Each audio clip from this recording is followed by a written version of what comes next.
So hello guys, देखिए आज एक विंडो एसी फिट कर रहे हैं। इसका साइज ले लेते हैं, लंबाई चौड़ाई। साइज लेने के बाद हमने इसमें देखिए फिट कर दिया कवर।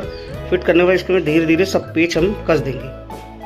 देखिए पेच भी हम कस रहे हैं धीरे धीरे। ये दूसरा पेच कसेंगे। ये पेच कसने के बाद हमारा ये फिट हो जाएगा फ्रेम।